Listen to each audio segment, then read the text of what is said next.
Can you hear me now? Good morning, everyone, and welcome to episode 12 of Builders Talk. And today I wanted to talk to you about how to convey the right message to capture your ideal client. So conveying the right message to capture the attention of your ideal client will help you eliminate clients that pretty much choke your business, waste your time, cost you money, and cause you a lot of stress. The idea is that if you only ever work with your ideal client, you'll be a lot happier.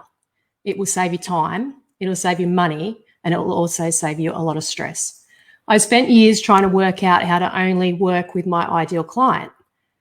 And every time you think you've worked it out, your next client comes along and makes you rethink your judgment on that client selection. I'm sure everyone has stories of clients that they've worked with where you thought you understood each other. Everyone seemed happy. The next minute you feel like a switch switched, and that seemingly ideal client becomes the complete opposite. I'm not saying that we as the builders maybe weren't at fault for that sudden switch, but it makes you start to question what went wrong so quickly. You sort of start to think, was it something you said? Was it an assumption that was made? Did we not make something clear? Are they not happy with the quality? What's sort of made that sudden switch? And I've shared before about the client who thought that their kitchen splashback only went behind the cooktop and not throughout the whole kitchen. And if they knew that, they would have chosen a completely different splashback option. So what has happened there is that we've made assumptions. Both parties have made assumptions. She assumed it only went behind the cooktop, whereas we assumed that she knew that the splashback goes through the whole kitchen.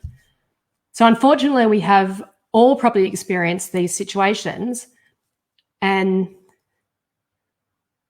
you sort of get those clients that get a bee in a bonnet about something, and then this is when they start to question everything from there on in.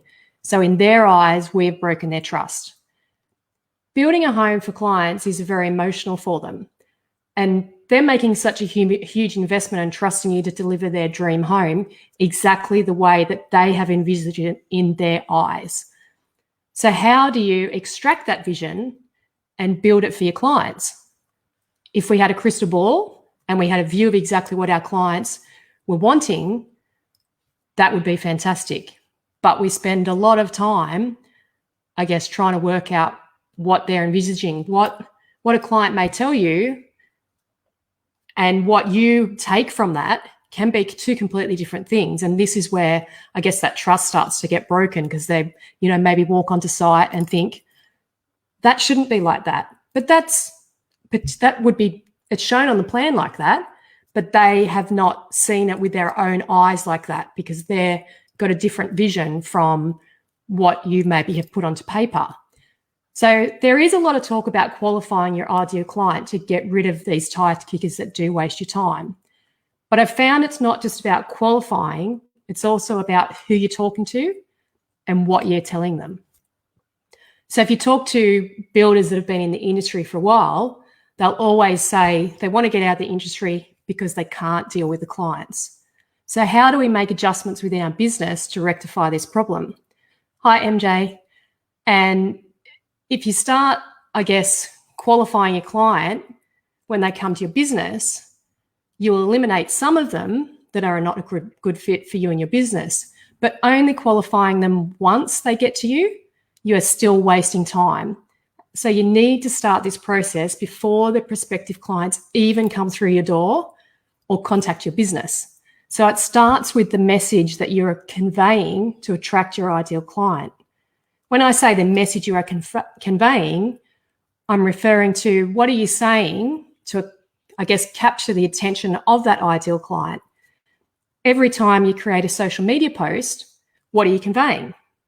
The words that are written on your website, what are you conveying? Any marketing materials you create, any advertisements, or any stories that you tell, what is the message that you are conveying to, I guess, the general public? Does your messaging say something like, I'm the builder for everyone? Obviously, everyone's going to come to you, and you still waste time with those everyones that aren't your ideal client. So the message that you convey will help eliminate some of these sort of tire kickers before they even make contact with you. And this is ideally what you want to achieve. You don't want them to knock on your door in the first place if they are never going to work with you. I have a saying, and I repeat it to my office staff all the time: if they're happy to settle for standard, they'll never work with us. So we're just wasting our time. And what I'm doing here is referring to potential clients that are just happy to settle for a standard, say, project home. They're usually ones who are looking for the biggest house for the least amount of money. So not everybody, this is the whole point of it. Every builder knows that a custom home will cost you more than a standard home, but not every client knows that. So does your messaging convey the value you provide to your clients? Are you educating them on what your business provides? I guess, does your messaging convey the difference between the homes that you build and what would be classed as a standard, say, project type home? Clients aren't particularly aware of features that will cost them more and why that will cost them more.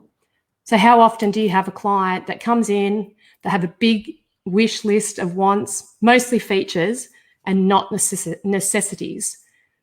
You do a quote for them with all the features, and I guess I'll use the current craze of Hampton styles. They're not really aware that a Hampton style home will cost them more money. You know, they come in, they want the copper ceilings, they want the detailed kitchen cabinetry, the shaker doors, they want the intricate timber work with wider skirting boards and the fancy fretwork on the external of the home. So you go ahead, you present a quote, and it doesn't come out the obligatory $1,000 a square metre, like they've heard from every salesperson while they've been researching how much it costs to build a home. So they won't go with you, and they end up settling for a home that's nothing like the dream home that they initially came to you for. So at the start, they were your dream client. You know, they came in, they're all excited. I want this house. I want this feature. It's going to be amazing. You know, and you think, oh, this is my dream client. But then you start to realize that they're not prepared to pay for the features that they've dreamt of, and they're really not your ideal client.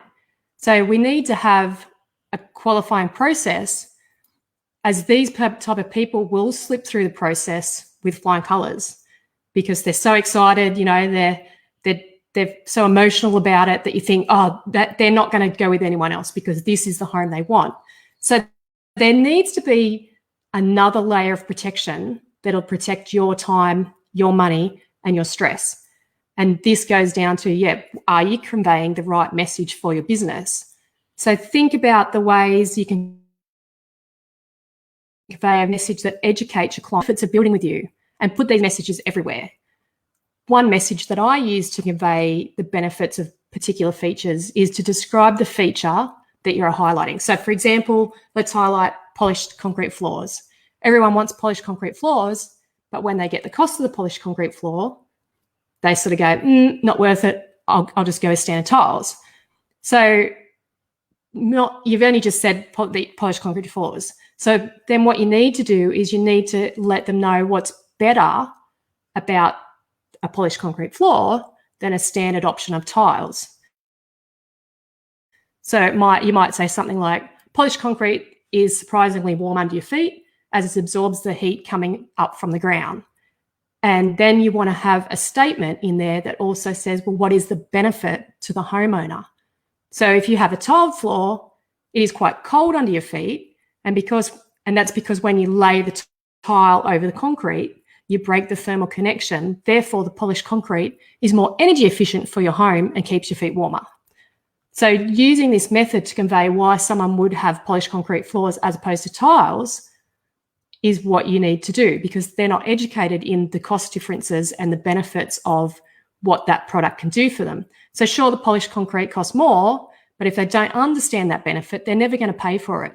So that benefit could save them in other means, such as it might cost them less to heat their home because the polished concrete, absorbs the heat throughout the day into the floor, and during the night it releases that into the home. So, typically your home might stay warmer throughout the night so they can reduce the energy bill.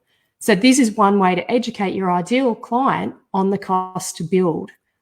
So another way to convey your message to attract your ideal client is to ensure that you're telling them that you are not the builder of everything.